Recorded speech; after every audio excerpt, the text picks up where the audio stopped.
Point Nemo 56 here. This is going to be a completely different topic from what I've ever done. This has to do with the TR-3B. So, not a lot of, I don't expect a lot of people to watch this video, and I expect that small majority of people to not really even know what this thing is. So it is a theoretically, this is like, okay, so it's a proposed like theoretical military black budget program thing.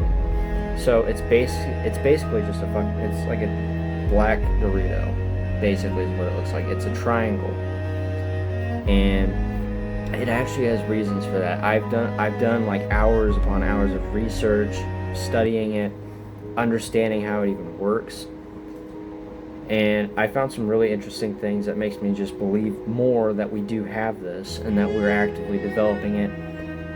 In fact, this thing was 100% patented. It says it's abandoned, but I don't believe that. I feel like that's just a cover-up. But it was 100% patented in December 20th of 2004. Let me double check that. I always like to fact check myself. I don't want to spread misinformation, so I'd like to make sure that I'm getting this right. So this triangular spacecraft, the TR-3B, it was patented in the United States here. The inventor was John Quincy St. Clair. This patent was filed in December 20th of 2004, and the date it was published for people to see was in July 6th of 2006. So you already have a 2-year time gap where they were tinkering around with it more or less, trying to figure out budgeting, probably trying to go through the government for this black. This would have had to been a black budget program, because you run into lots of issues with this. For those of you who do know what it is and might have seen a couple videos on it, people will just be broad about it and say that they invented some sort of anti-gravity mechanism or something and put it in this craft to make it work. I don't believe that's the case. That's a very broad term. It makes it easily deniable because it's anti-gravity. It sounds ridiculous. In the public, we don't even have anything like that. I mean, there's theories that people have made of like certain mixtures. Like some people will say that this thing held like these balls. That's not funny, by the way. So it has three sides on it because it's a triangle, and on each tip of it, it has these little hemispheres on it. Lots of people theorize that it was a mixture of mercury and nuclear energy that was making this anti-gravity stuff. I don't believe that part of it. It makes zero sense, and I'm gonna explain what these documents say and why I think that makes total sense.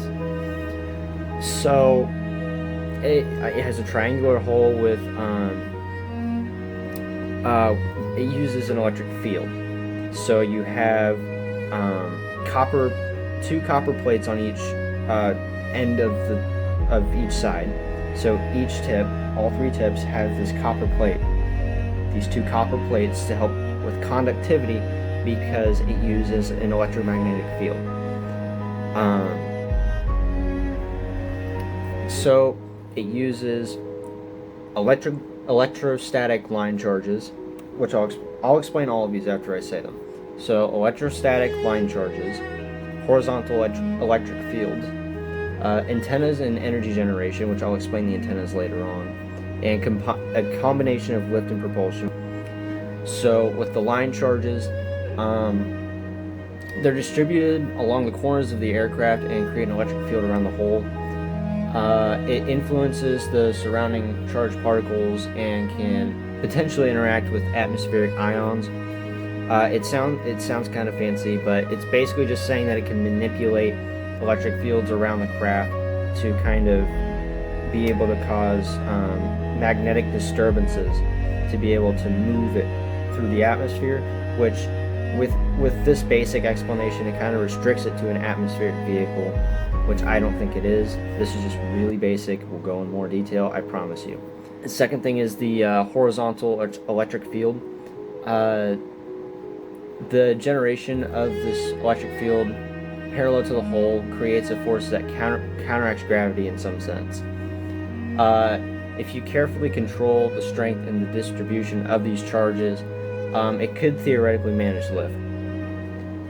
So yeah, these horizontal electrical fields vary. If you could control like the power output of it and like the strength of it, you could theoretically kind of control the lift and everything on the craft and that whole thing. But it's very like, you'd have to be very finite with it.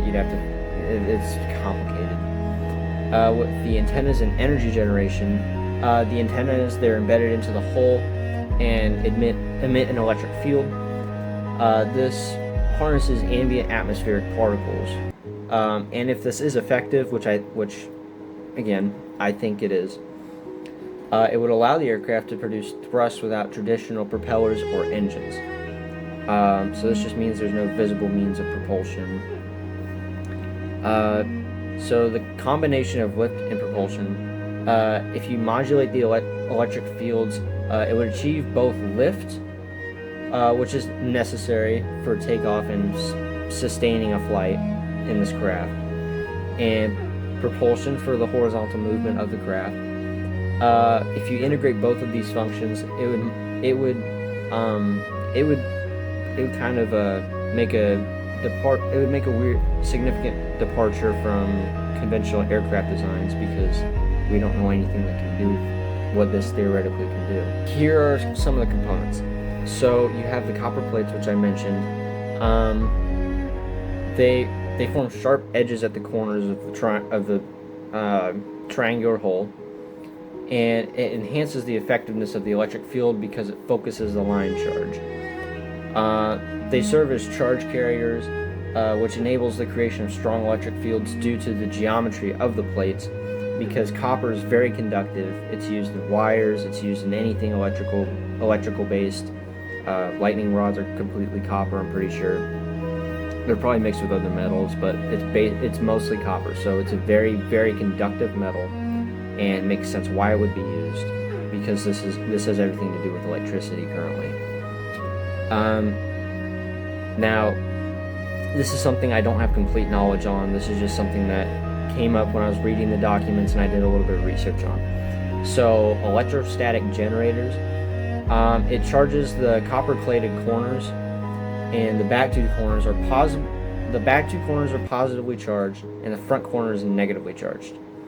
The distribution of this in this way generates a significant potential difference, which enhances the electrostatic effects. So it basically makes it even more efficient than if you didn't have them. That's the short of it. It's a very simple explanation. So there are slot antenna arrays on it. So it would be mounted on the sides of the hull and driven by a frequency generator, and this array would emit electromagnetic waves, giving it the function to manipulate the electrons in the atmosphere. Again, limiting it to an atmospheric vehicle, which again I don't think it is. I'm going to go into further detail. So when it comes to the polarization of the copper-plated panels, or the copper-plated corners, whatever you want to call them, when you create a vertically polarized electric field, it interacts with the electrostatic fields generated at the corners of it. So in effect, it still makes it even more efficient. That's what a lot of this is. It's just making it more efficient, so you don't have to use as much energy. So the interaction between the electrostatic field created by the copper plates and the emitted electromagnetic waves is very crucial. And there's something really interesting that these notes talk about, because I noticed that it talked about Einstein's theory of relativity. It's basically just the theory that anything with matter, like anything with any sort of mass, absolutely can't reach the speed of light. It's just impossible. It would break physics. So it's not possible for anything with mass to possibly go the speed of light. Keep that in mind, because that's not what this thing does. The theory that this guy had for how this would work is it generates a space-time curvature pressure, which could theoretically lead to both upward lift via vertical field effects and forward propulsion via the horizontal interactions from the electrostatic fields. So the lift generation on it, the intense vertical line charge would create a net upward force, effectively countering gravity, so the whole anti-gravity thing. So the propulsion mechanism on it, again, it's just the interaction of the electric and electromagnetic fields that exert forces in the forward direction, resulting in propulsion, which is the no visible means of propulsion, that whole thing. With the whole space-time curvature thing, it was kind of confusing when I was first trying to understand how this would even work and what this even had to do with Einstein's theory of relativity. But drawing from those concepts from his theory, the notions from these documents propose that manipulating space-time itself to enable flight characteristics beyond conventional physics could kind of go around it. So it kind of goes into the Alcubierre drive, which is completely different from this, but it basically states that you're moving everything else around the craft. So there are some challenges to this, like the energy needed to maintain these high voltages and drive the antenna array could obviously pose significant challenges with practical applications.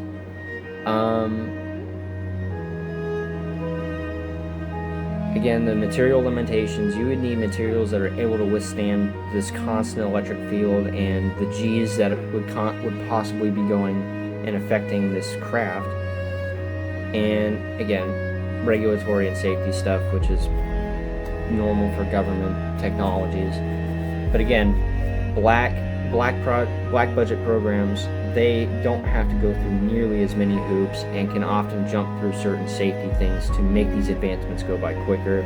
That's what a lot of the nuclear bomb tests in the 40s was black budget programs, because there's so many safety limitations on regular projects. They had to jump through those hoops by making these extra projects. So this is the actual antenna design for the electromagnetic propulsion. So it would use sheet copper. It has an excellent conductivity to it, and it enables efficient transmission of electrical signals and the generation of electrical fields. The slot creation, the horizontal rectangular slot, that's kind of like it's the notch created with a die press that enhances the antenna's characteristics by defining significant electromagnetic properties, and this kind of aids in the polarization and field generation on the craft by making it more efficient, and you're using less energy, and it just makes it easier to control and manage. With the soldering connections, if you attach the coaxial cable to either side of the slot, this allows for effective transmissions of signals crucial for the system's operation. With the functionality of the antenna, the coaxial cable attachment, the outer conductor is soldered to one side of the slot, while the inner conductor connects to the opposite side, and that establishes a potential difference across the gap. With the electric field generation, the potential difference creates a vertical electric field radiating perpendicularly to the copper sheet. And the strength of this field can be manipulated by adjusting the voltage supplied by the amplifier and frequency generator, giving you some sense of control of the craft, since again it has no conventional means of propulsion, so you need to figure out some way to control this thing, which is managing the voltages going into these specific areas. So the emission of these electromagnetic waves, so the frequency generator varies the signal, and the antenna will emit electromagnetic waves with certain defined characteristics. The vertical polarization of these waves can interact with surrounding electrostatic fields, contributing to the intended lift and propulsion. So with the efficiency, the design maximizes the area of interaction for the generated fields, which could potentially enhance performance again. With the field interaction, the emitted electromagnetic waves can effectively interact with the electrostatic fields created by the copper plates, harnessing both mechanisms for thrust. The tuning capabilities, which is basically just controlling it. The frequency generator allows for real-time tuning of the emitted fields which facilitates responsive control during operation, which again, it's just being able to control the craft. That's the simple terms of it. Again, they could experiment this. Again, this design came out This came out 21 years ago. So there's obviously been more advancements if this is real, like I think it is. With electromagnetic fields in space-time, the idea that electrical fields can cause space-time curvature is speculative, but in my opinion, it's pretty intriguing. Especially when they're manipulated as described in the documents. They may exhibit influences on the fabric of space-time if sufficiently strong. So the electrical field is an amplitude with the vertical, which is the z direction, that travels in the horizontal, which is the x direction, which creates a dynamic oscillating field, which means that it kind of like moves idly. So the implications of field orientation, the vertical component theoretically exerts an upward force, while the horizontal component would be responsible for forward thrust. When you carefully control these fields, the system usually would achieve the desired propulsion. So when it comes to the electric field amplitude, which is z, it heightens the potential for interactions with gravitational fields, which affects trajectory, with directional propagation, which is x. It ensures that the generated forces are oriented for effective lift and propulsion. And with the combined effects of these, the interaction of the oscillating electrical field with space-time could theoretically generate curvature, altering the local gravitational effects, which is basically anti-gravity, but not anti-gravity, because you're not creating gravity, you're creating an electrical force that manipulates stuff. So when it comes to the hemispheres on the bottom of the craft that I was explaining earlier, where people were saying that they were putting mercury and putting nuclear energy into those to create anti-gravity, bullshit. So the location and shape are pretty important. So the hemispheres are situated on the bottom surface of each corner and are designed to provide a stable base that enhances control during flight. I didn't know really how to explain that. Again, you can look in these documents yourself and kind of make with that what you want. When it comes to the control mechanism, these hemispheres could be equipped with various actuators or propulsion devices, allowing for dynamic adjustment of positioning, which could include rotational control, which is the ability to pivot and direct thrust in multiple directions, and variable thrust, which adjusts the amount of force exerted based on flight conditions or maneuvering requirements. So this has a major impact on maneuverability because the agility of it, the presence of these three hemispheres allows for fine-tuned movements, enhancing agility. For the stability of the aircraft, it distributes control elements. Even when you are distributing control elements evenly across the aircraft, it helps to maintain stability during turbulent conditions, so like high altitude flights, especially in an atmosphere like ours. The response time on the maneuverability and stuff, it could impose an instantaneous adjustments, which could be made to accommodate things in flight dynamics, improving overall responsiveness of the craft. So there are some theoretical implications to this.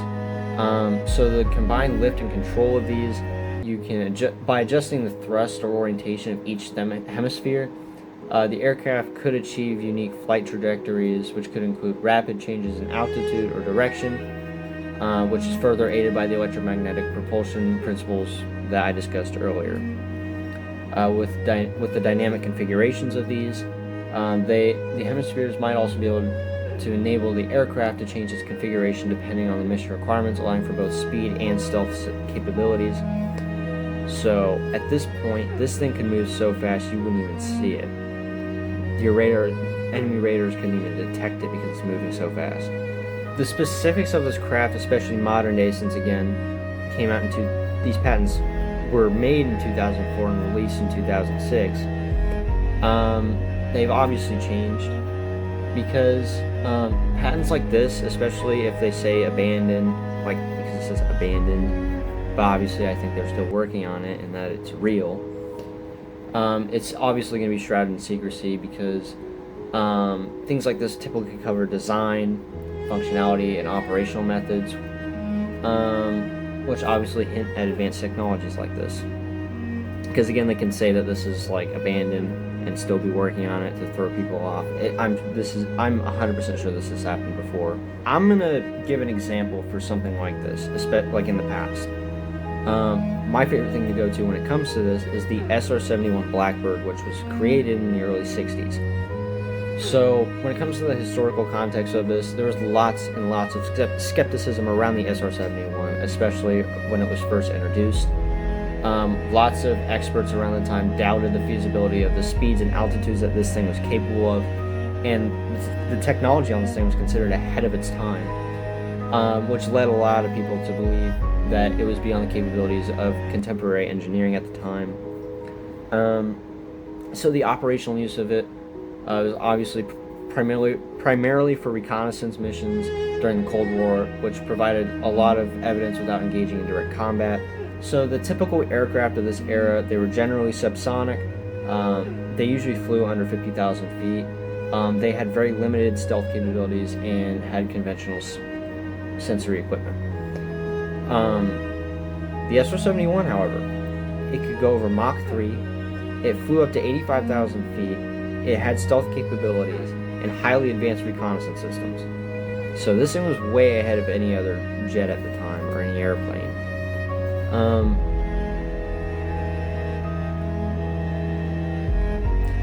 So we're going to compare these two. So again, Blackbird, it was introduced in the early 60s. It could fly over Mach 3 above 85,000 feet. It has strong stealth features. It was used in intelligence reconnaissance missions, and it was highly classified initially, and then was later declassified decades later again, as I said.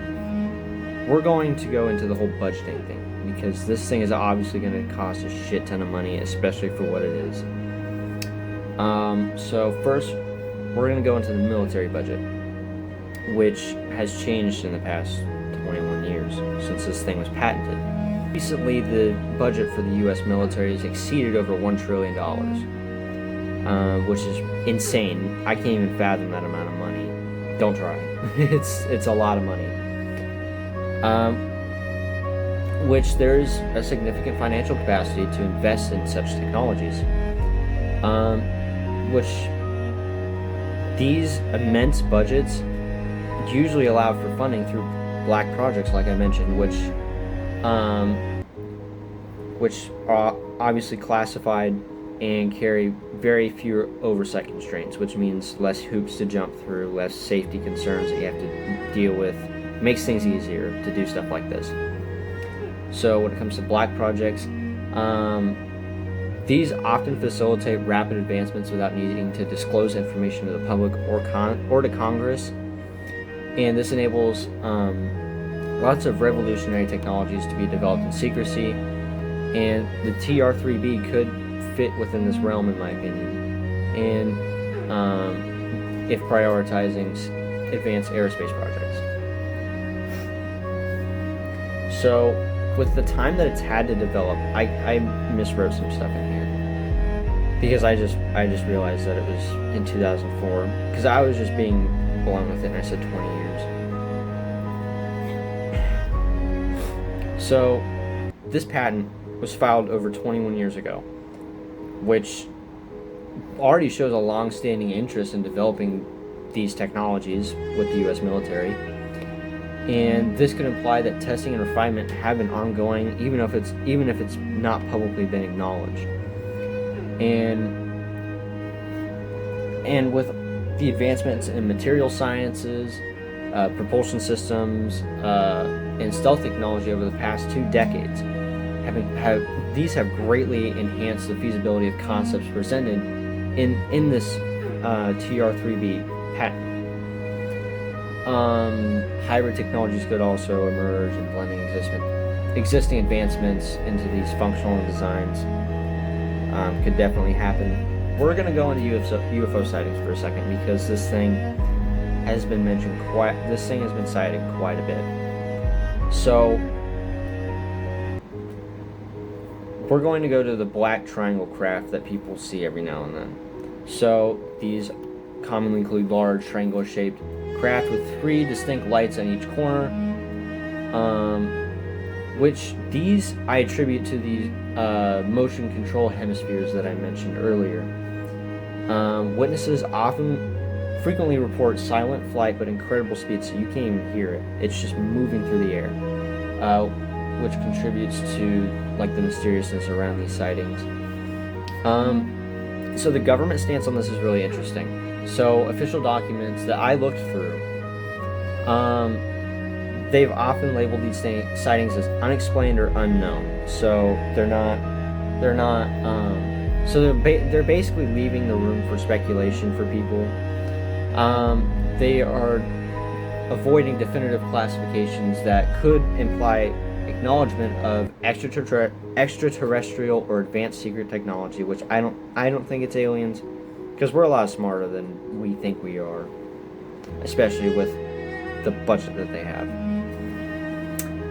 So this stance serves as a very convenient way for authorities to distance themselves from any claims that could claim either the existence or non-existence of this craft, which gives a lot of people, the public, a lot of interest in this thing, including scientists. So when it comes to the implication of these control hemispheres, which is what I think that these lights are, these 3 lights in the corner, each corner on these crafts. So the glowing lights, these could very well be a result from the electrical output needed to generate lift and propulsion from these things. And it could lead to similar observable traits in those reported in the black triangle sightings. So that furthers my evidence for that these things are real.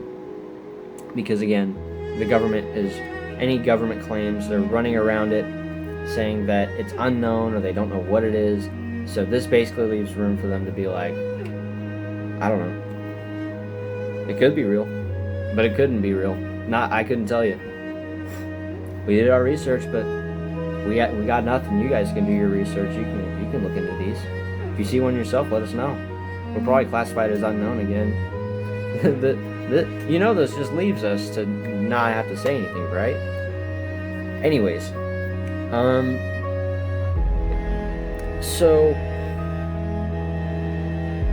there are lots of arguments for why this thing couldn't be real, and I went through every single one of them.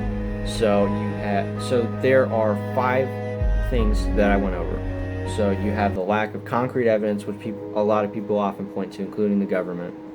The speculative technology of this thing, the government denials of this craft existing, the fact that it is a conspiracy theory, at least to a lot of people, and lots of the anomalies that have been reported with UFO sightings.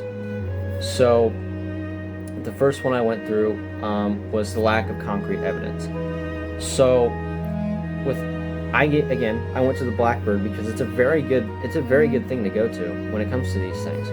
So it was a very groundbreaking aircraft, and the existence of this thing was initially met with skepticism from everybody. The eventual declassification of this thing revealed its operational capabilities and supports the idea that advanced technologies can remain hidden like this. Because again, it was hidden for decades. Nobody knew about it. Nobody had concrete evidence. Nothing. Only theories and skepticism. So when it comes to the government secrecy, the government would likely prioritize secrecy to maintain tactical advantages over other countries, and this often mirrors technology that remained classified for extended periods, so that our adversaries couldn't figure out what we had, so we could stay ahead of the game. When it comes to the advantages of the secrecy of this thing, again, it comes down to national security and strategic reliance on these things. Because when you keep advanced secret technologies protected, it protects national interests and prevents other countries from developing countermeasures or comparing capabilities and trying to copy us, which China is very good at doing when we release the files on how we build some of our aircraft. they go ahead and copy it. So I could see a very good reason why they wouldn't want to disclose this because of that. So I made the counter argument to the whole speculative technology thing because, again, this thing has never been publicly tested, so people often have lots of speculations about it. So I made the point that lots of scientific concepts, including things like in physics, begin as theories. They're developed based on mathematical frameworks and observable data, which usually only come widely accepted through rigorous testing and validation. But things such as the theory of relativity and concepts linked to black holes, like how they shrink due to Hawking radiation, which was just a theory at one point until it was observed. This can exemplify how scientific understanding evolves over time, which often leads to groundbreaking advancements. And then it also comes down to mathematical coherence, which has all the math in these files. Again, link in the description, you can check that out. So the mathematics behind the concepts like the electrostatic propulsion and space-time manipulation can provide logical frameworks that make sense within established physics, which they don't defy physics in any way. They actually work with it. And if the math aligns, which it does, with practical applications, it very obviously opens the door for potential development for these things. And then there are also like historical precedents when it comes to these things, like a disregard for innovation, because when it came down to the Wright brothers and their historical examples, so their innovative ideas were very much dismissed as impossible until proven otherwise, because newspapers like literally 4 days prior to before they made their first flight, newspapers everywhere were saying that, oh, it'll probably take us like 1,000,000 years to fly, and then 4 days later we took flight, and then I don't know, fucking 50 years later we landed on the moon. I think we can make those innovations pretty damn fast.